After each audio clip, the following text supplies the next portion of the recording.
President Karis, dear Alar, it's a true pleasure to welcome you today to Cyprus.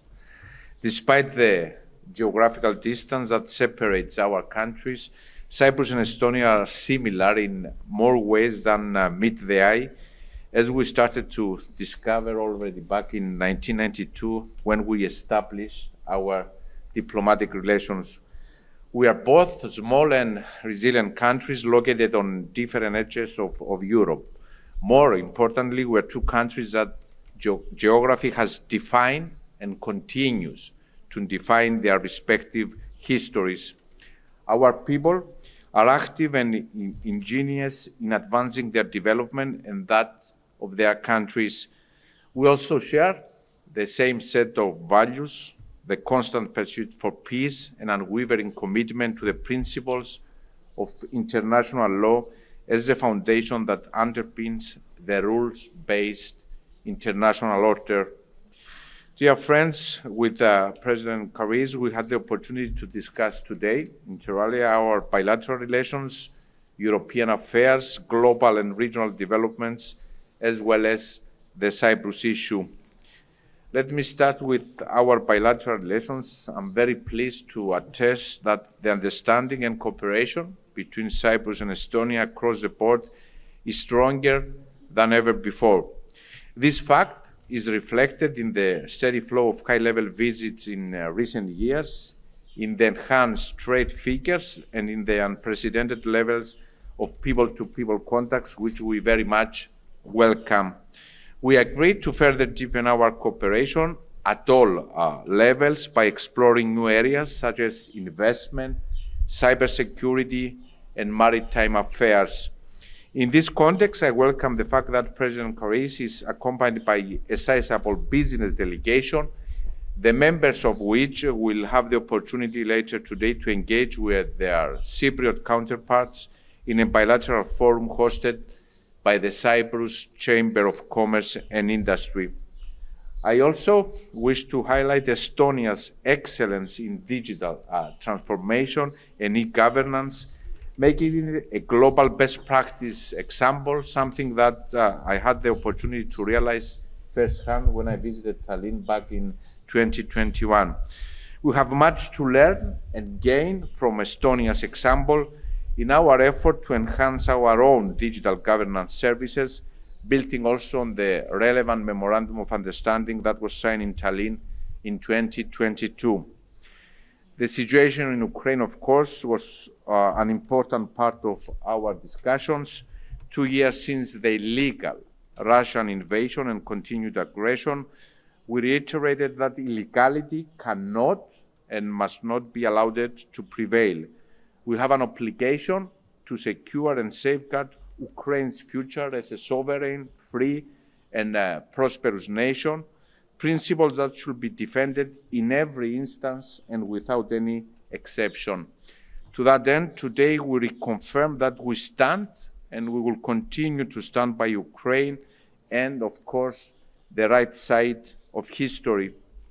We also discussed the unfolding crisis in the Middle East, in the immediate neighborhood of the European Union. We agreed on the need for urgent de-escalation and relaunch of the results-oriented political horizon based on the agreed UN framework for a two-state solution. And I also stressed the need for the European Union to play a leading role in these developments in cooperation with our partners. The Republic of Cyprus, the EU member state closer to the region, having excellent relations with all neighboring countries, is working towards the creation of conditions of stability and security. And it was in this context that I had the opportunity to update the President on the latest development on the Amalthea Plan, the Cyprus Maritime Corridor, aiming to provide much-needed humanitarian assistance in Gaza. I reiterate that this initiative, which garners support from many countries and international organizations, does not aim to substitute, and it is supplementary to other efforts to deliver humanitarian assistance to all those in need.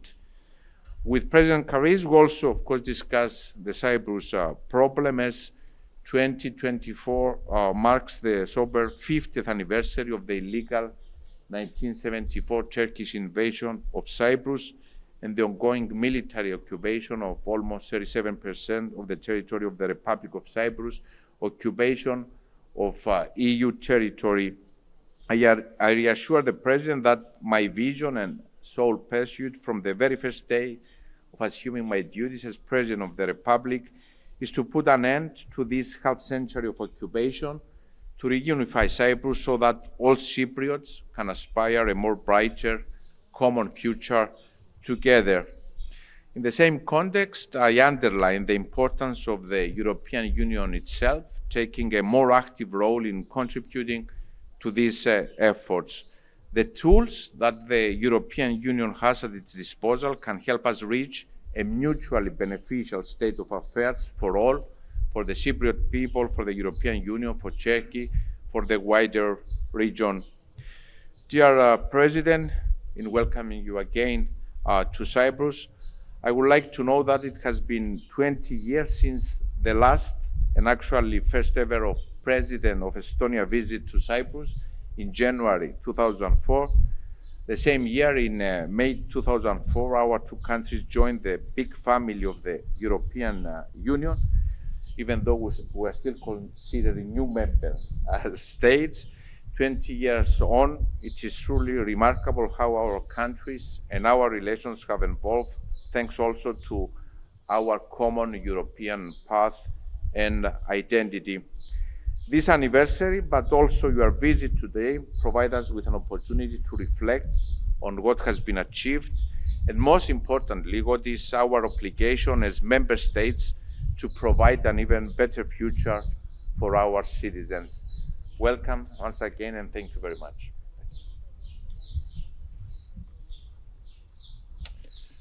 Dear President, dear Nikos, esteemed journalists, I'm very pleased to visit Cyprus. I would like to sincerely thank you for a very warm welcome to me and my delegations. It brings me great joy to be here during the year when both Estonia and Cyprus celebrate their 20th anniversary of joining the European Union family. This visit highlights the depth of our partnership with Cyprus and our wish to further nurture our friendly relations. We are both EU member states navigating a unique political and geographical landscape. We are both like lighthouses by the sea at the south and north end of the EU borders. The fact that the Estonian business delegation also joined me in this visit is a testament of strong interest in fostering economic cooperation. Our business delegation comprises representatives from various sectors, including digital and maritime, seeking opportunities for collaboration. I am optimistic that today's business seminar and meeting will give a positive impulse to economic ties. There are many things we could jointly do. Estonia has expressed their readiness to provide our know-how on digitalization of the public administration. I am hoping to revitalize the digital collaboration with mutually recognized e-prescriptions serving as a tangible outcome of our cooperation, benefiting tourists visiting our countries. Our cooperation extends from the EU to the United Nations and elsewhere. We stand ready to collaborate with Cyprus in your preparations for assuming the European Union presidency in 2026. Despite being situated at opposite ends of Europe, Estonia and Cyprus share common values and confront similar challenges. As Europe grapples with international crisis, our cooperation to find a remedy to what's happening in our neighborhoods becomes more crucial than ever, as it was reflected in our discussions. I would also like to be clear on our stand on the reunification of Cyprus. We fully support the reunification based on bicommunal and bizonal federation in accordance with relevant UN Security Council resolutions. We must all do our part to support achieving this. Russia's war in Ukraine is an aggression against all the principles we value. It is important that we continue to stand in solidarity with Ukraine, providing all the help we can. Estonia is committed to allocating 0.25% of our GDP over the next 4 years to bolster Ukraine's defense capabilities. I deeply appreciate the understanding and support extended by Cyprus to Ukraine. I commend Cyprus for your contribution to humanitarian demining efforts in Ukraine. Estonia is eager to collaborate with Cyprus to double our efforts to assist Ukraine.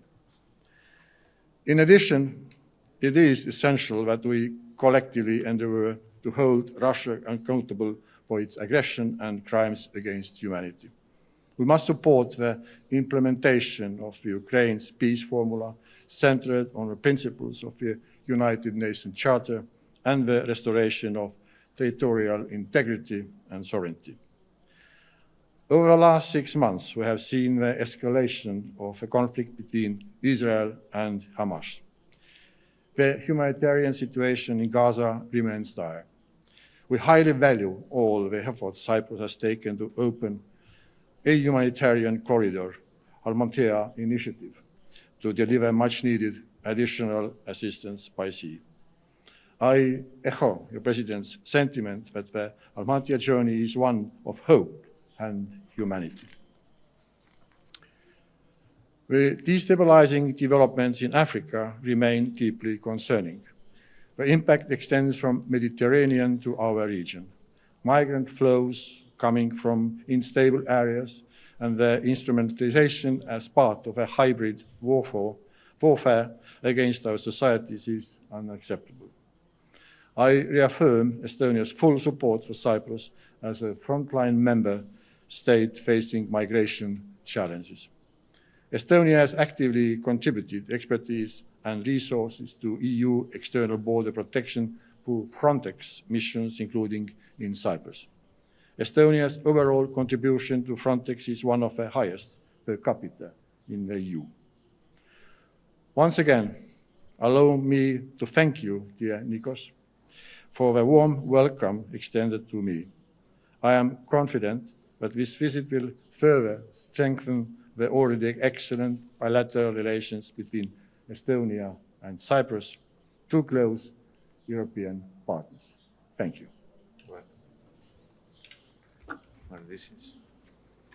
I'm Stella Mikhail from Cyprus Broadcasting Corporation. My question is for both presidents. War in Ukraine and Middle East created a new international environment of instability and security challenges. It seems that some European countries discuss for a more dynamic role regarding the war in Ukraine, and they discuss for military help beside the economic help they give.